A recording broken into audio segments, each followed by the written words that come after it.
The Crowded Room is the most recent show on Apple TV Plus starring Tom Holland, and before it even got its feet off the ground, it was rated a measly 34% by the critics. After finishing the show, I can tell you, without any spoilers, the show is critically underrated. See what I did there? Yes, some earlier parts of the show may be hard to get through and a little confusing, but oh boy, does the show get a million times better. But this just shows that the critics on Rotten Tomatoes have absolutely no idea what they're talking about. Now, The Crowded Room has definitely got mixed reviews, with most people rating it quite low, but I don't really think they're seeing the bigger picture of the series. See, most people, when they start a new series, they'll probably watch an episode or two, and then from there they're going to decide if they're going to keep watching it or not. But there are some cases where a show needs a slow build up for it to actually get to the heart of the series. In The Crowded Room's case, I believe this to be true. Even though I really liked the first part of the show, I could still see its flaws and how people, wouldn't be able to get through them first few episodes, which undoubtedly every show has its flaws at the start. Now I'm going to get onto the spoilers, so if you haven't watched the show, I'd say you go watch it now and then come back and watch this later. Before watching this series, I didn't actually do any research or look at the description about what the show is about or what the character is based on. And so going into it, I had no idea the main character Danny had multiple personalities, which kept me guessing most of the time, which I thought was really cool because it was like you kind of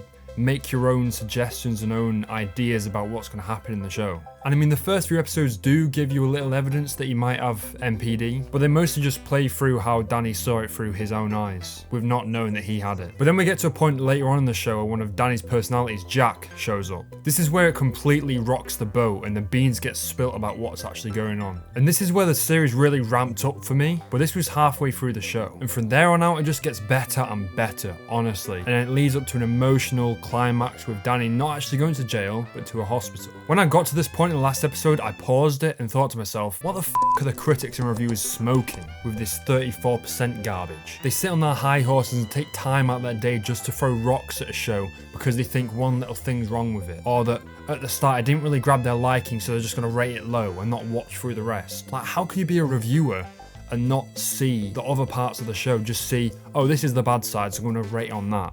Are you dumb? I mean, come on, have they lost their taste entirely? I mean, did they just go and watch a show waiting for a little moment where they can be like, yes, I hate this bit, let's rate this bad because this little bit happened? Waiting for something to not like about the show so they can just jump on the hate train. Because I'm gonna say it, folks, people love to hate. It's also jumping on the train of hating on Hollywood actors like Tom Holland, which is a guy that's really been attacked by reviewers and, people like this. Now I'm gonna give you a most rating of what I think in my heart of hearts, what this show actually is. It's a goddamn 9.5 out of 10, my guy. And we'll watch again, my brother. And bro, if you do actually have Apple TV Plus, I'd say just go watch it right now. Like, honestly, lad. Just give it a try. I feel like people don't do this enough anymore with Netflix and stuff. You just watch an episode like, this ain't for me, and you leave it off. I've done that before, but I feel like, and then when I go back to that show and I watch a few more episodes, I'm like, why did I never continue watching this show? Because people just have lower attention spans now.